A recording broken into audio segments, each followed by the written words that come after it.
The Chevrolet program starring Jack Benny with Frank Black and his orchestra.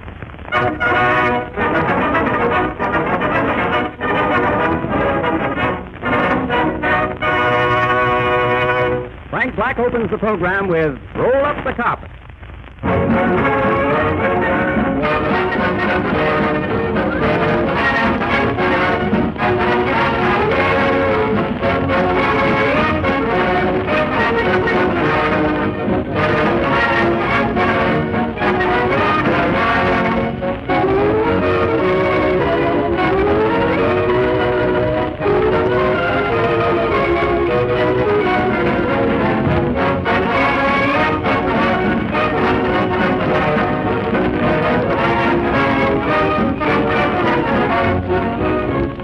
Last week, my friends, I directed your attention to that big, striking Chevrolet poster now on all the billboards. Every minute, someone buys a Chevrolet.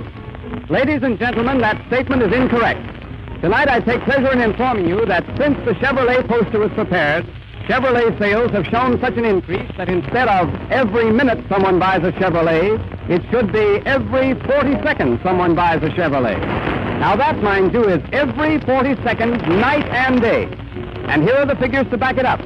During the month of May, Chevrolet dealers reported the sale of over 65,700 cars and trucks. That's 17,500 better than May 1932.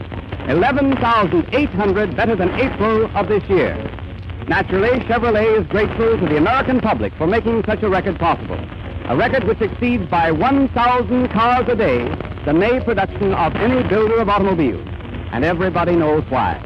Chevrolet is the only car giving Fisher bodies, no draft ventilation, fine performance, proved dependability, and unexcelled economy at prices as low as $445 FOB Flint. That's why, today, more than ever before, Chevrolet is the world's largest builder of automobiles.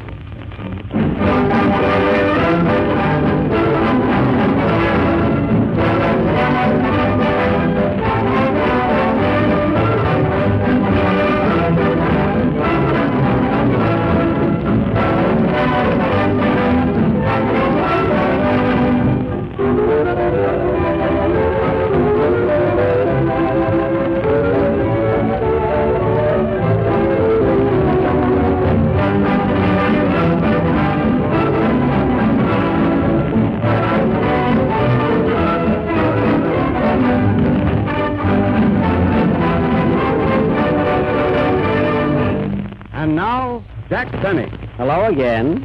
This is Jack Benny, the Earth Galloper, coming to you with all the late news events, and tonight we have a big surprise for you.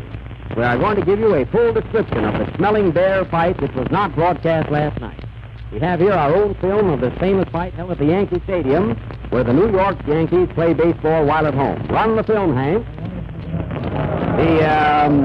The preliminaries are over, and Smelling and Bear are now in the center of the ring taking their instructions. What a crowd, folks. 60,000 people and only 30 vacant seats. Primo Carnera walks in and the 30 seats are filled.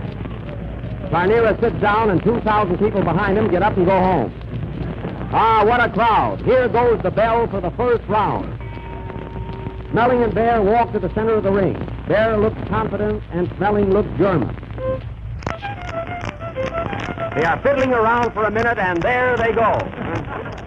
Bear starts off with a hard right to Smelling's jaw, and Bear counters with a hard right to Smelling's jaw. Ah, what's this? Smelling sends a hard pin to Bear's right. Bear swings a wild right to Smelling's jaw, and Bear comes back with a wild right to Smelling's jaw. Smelling's jaw seemed surprised as it didn't even know that Bear was in town. They are both mixing in the center of the ring as the round ends. Smelling's round and Howard Claney. The Chevrolet motor car is the finest. Round two. Both men step to the center of the ring and exchange blows. What a crowd at the Yankee Stadium. Sharkey is here sitting right over second base. Gene Tunney is also here sitting over first base. Bear sends a long left to Smelling, sending Sharkey to third and Tunney to second. None out and Bear still at bat. What a game! In the outfield, we see Lefty Grove warming up for Germany, and Smelling still catching. As the bell rings, Ruth and Gehrig are seen walking through the dugout. And Howard Claney. The Chevrolet motor car is the most economical car in Round the world. three. At the start of this round, Bear makes a mad rush at Smelling. But Smelling tosses a right to his nose, and Bear starts singing California, Here I Come. He sees Jimmy Melton become self-conscious and lands a right to Smelling's temple. What a blow! Watch out, Bear. 4 feet lower would have been a foul. Bear takes command again. He's much bigger than Moxie. What a mountain Bear is. Bear Mountain. Get it, folks? That was good. Smelling leads a right. What's that? What's that? Another fight breaks out at the ringside. Another fight. Who is it? They tell me it's between a taxi driver and a tailor. Well, folks, now we have a doubleheader at the good old Yankee Stadium. The tailor lands a right to the taxi driver's jaw. Smelling blocks it and crosses a left to Bear's chin. Bear sends a wicked right to the tailor, and the tailor sends a wicked note to his lawyer for a triple play. Lawyer to Smelling to Bear. What's this? Bear sends a dozen assorted rights to Smelling's jaw while we weren't looking. He sends another right to his head, a right to the heart, and a right to the liver. As there are no more places for Bear's right, he rings the bell, ending the third round. Now, the next 6 rounds were nip and tuck. Bear nipped and Smelling tucked. And as there was nothing outstanding in these 6 rounds, I'll tell you a story. Once upon a time, there were 3 little bears. Mama Bear, Papa Bear, and Maxie Bear. They all lived in the woods. So one day, Poppy Bear said to Maxie Bear, "Round 10. Bear opens this round with a right to Smelling's ear and a left to the jaw. Smelling counters with a nasty look.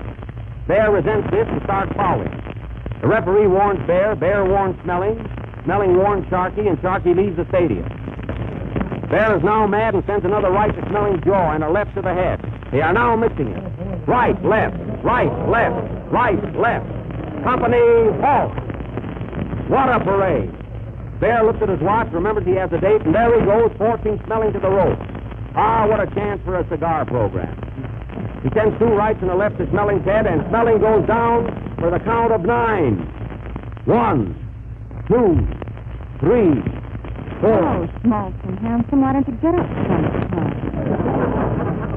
6, 7, 8. Are you hurt, Smelling? 9. He gets up at the count of 9.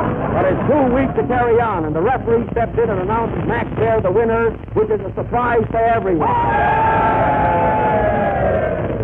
Now Frank Black, who bet on Smelling, will try and play Somebody Stole Gabriel's Horn. Play, Frank.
You hear that, folks?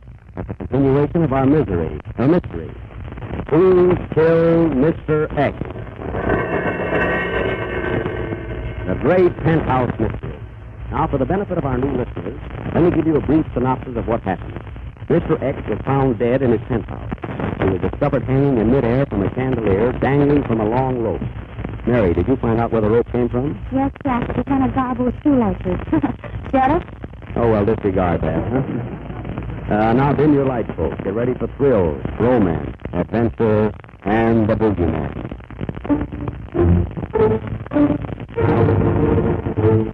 Not yet, Frank. Besides, we're not seeing anything. This is a mystery. Hey, Mr. Benny, when do we have to get paid? One mystery at a time, please. Remember, folks, last week we put the case in the hands of Sherlock Holmes. But nothing happened. And if we paid Sherlock in advance, we'll have to give him another chance. And those of you who have given Chevrolet a chance will admit there is no mystery attached to it. That was Hawkshaw Cleaning, folks, who was always on the trail of a plum. You'll have to pardon me while I put on my makeup now. I'm Sherlock Holmes, you know. Now while we are preparing for this scene, James Nelson will sing Our Sweet Mystery of Life. It has nothing to do with our mystery, so...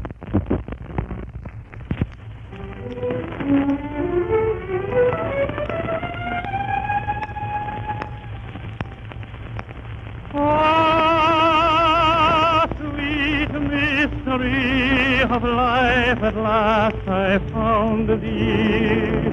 I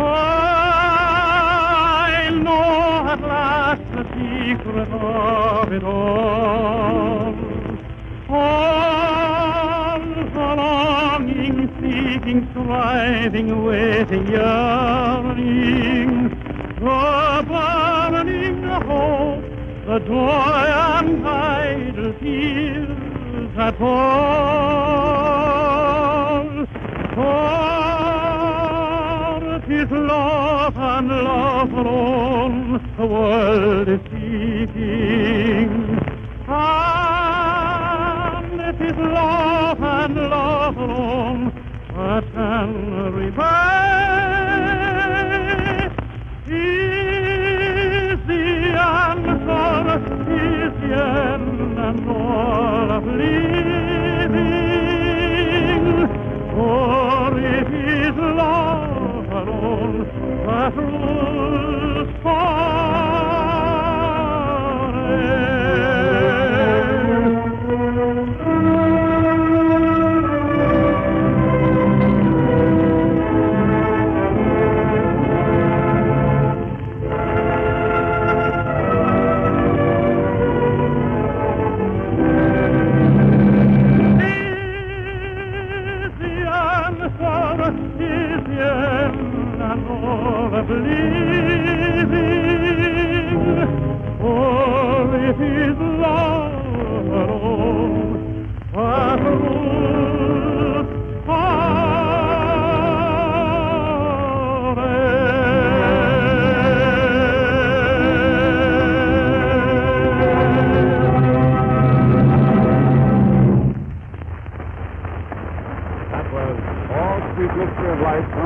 James Melton.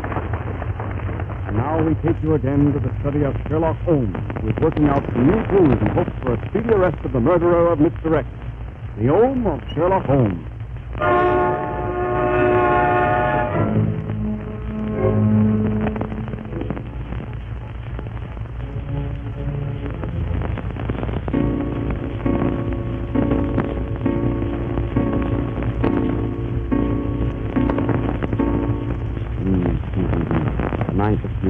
And the murder is still unsolved. What seems to be the trouble, Sherlock? I never saw you act like this before. Very mysterious case. Very mysterious, Watson. Very mysterious. Watson, I must think. Bring me my piano. The finance company took it away this morning. Then give me my violin. No use. No use, Watson. I will never learn shuffle off the buffalo. Then why don't you try Rochester or Albany? Albany, fine. How does it go? Albany. Why not take Albany? Watson, an idea just struck me. You couldn't loan me $10, could you? Sherlock, you're wonderful. How did you guess it? I felt it. Was there anybody here that you need today? Yes, 3 fellows. What's their name? Sir Arthur, Cohen, and Doyle. Very good, Watson. You better let me get a laugh or you won't be on the program next week. That's elementary, Sherlock. Hello. This is Holmes in Boston, Incorporated. You want to speak to Mr. Holmes? Wait, I'll connect you with the bathtub. I'm not taking a bath, Mary. Well, you should be. Here, it's for you. Who is it? Mr. X, he wants to know how you're doing with his case. Give me that phone.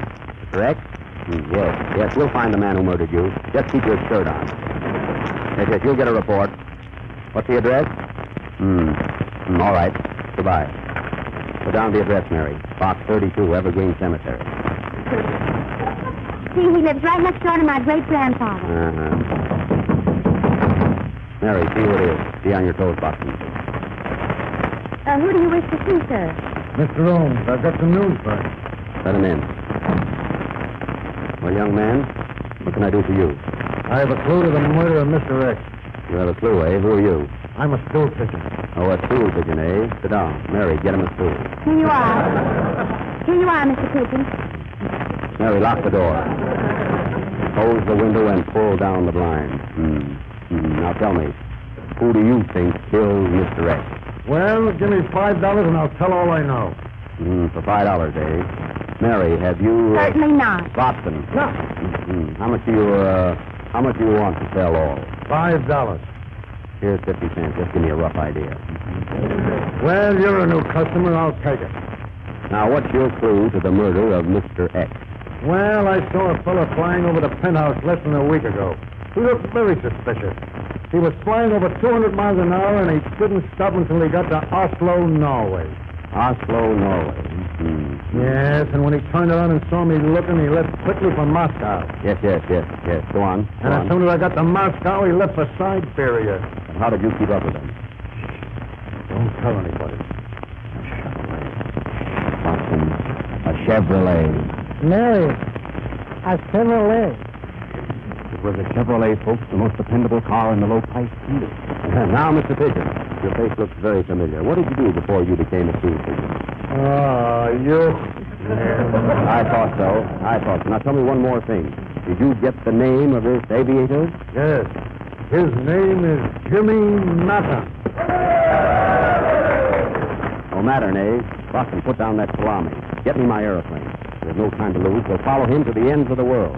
But wait, Sherlock, how did you figure he could have killed Mr. X by flying over the penthouse? Well, I'll tell you, Boston. All those aviators carry sandwiches. Now, he may have had a three-decker sandwich and dropped it.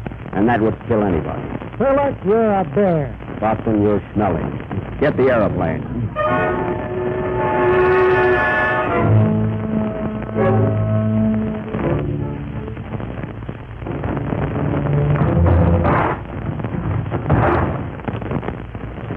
Here you are, Sherlock. All we got is a tri-motor plane.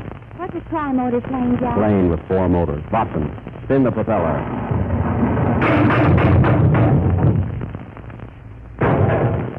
Ah, Boston, you've got her in great shape. What was that? The left wing fell off. Do we need it? Yes, I'll have to fix it. I've got a safety pin. Not yet. That's in the next scene. I'm only rehearsing. Oh, come on. Come on, let's go. Get in, Boston. Are you coming along, Mary? Are we going up in the air? Yes. Oh, wait till I get my other one. Never mind that. Get in. All right, get ready. Be careful, Mary. Be careful while you get.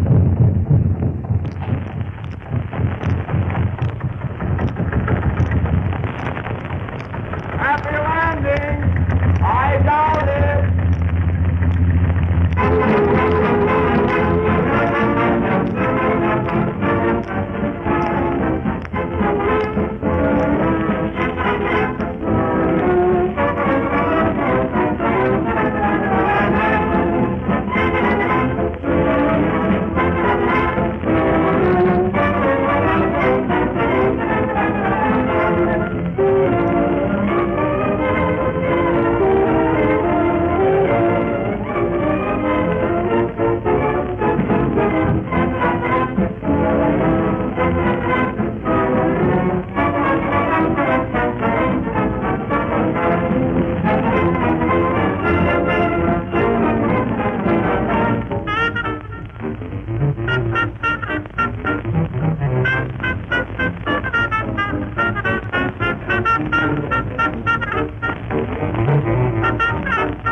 breathlessly. Sherlock Holmes and Watson are still on the trail of the murderer of Mr. X.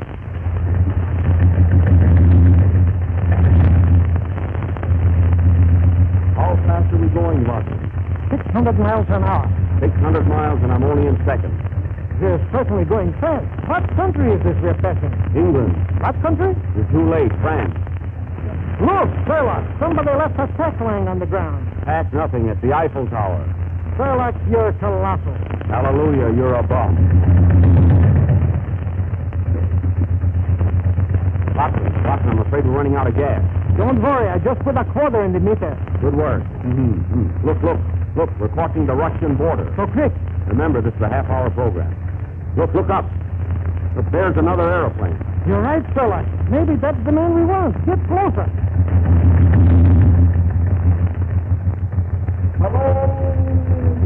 Hello there.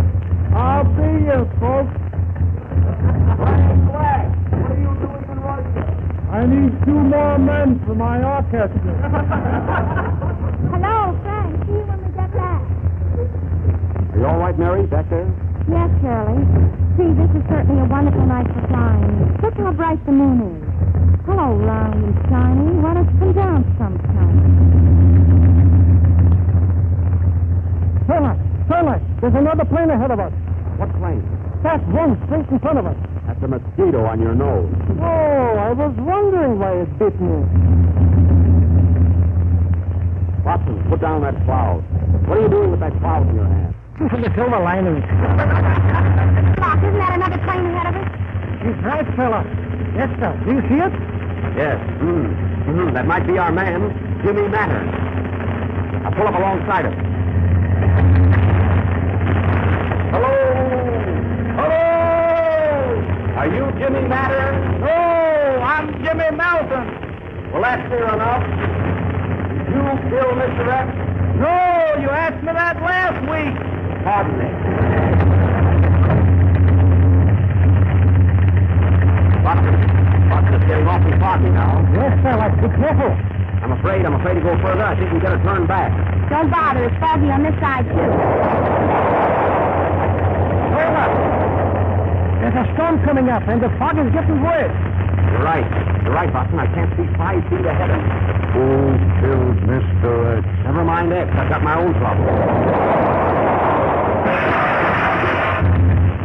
Oh, what was that? The other wing dropped off. You see, folks, this couldn't happen in the Chevrolet, as it is safe, dependable, and does everything but fly. We're in terrible danger. Watson, I can't control the stick. Oh, there goes the propeller. How are we on gas? The tank is dry. Well, good night, folks.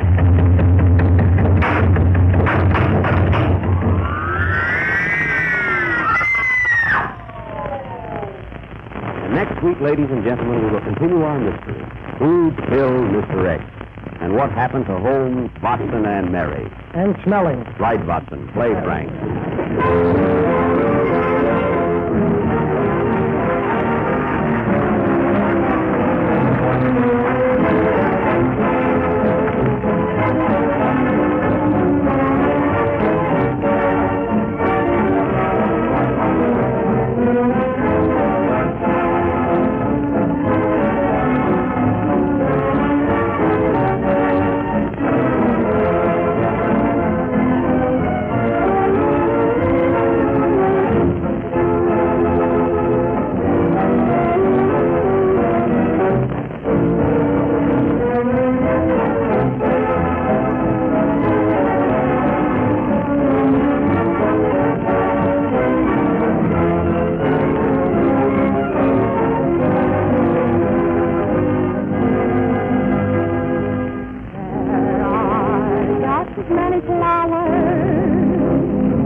sweetheart.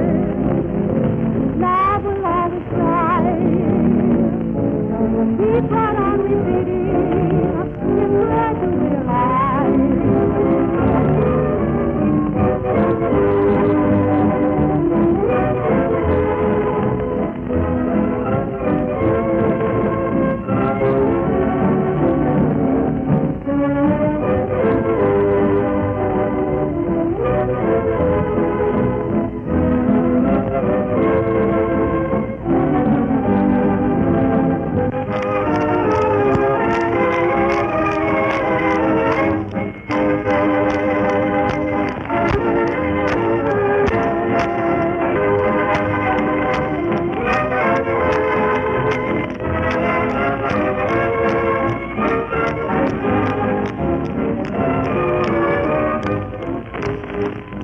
A century of progress exposition.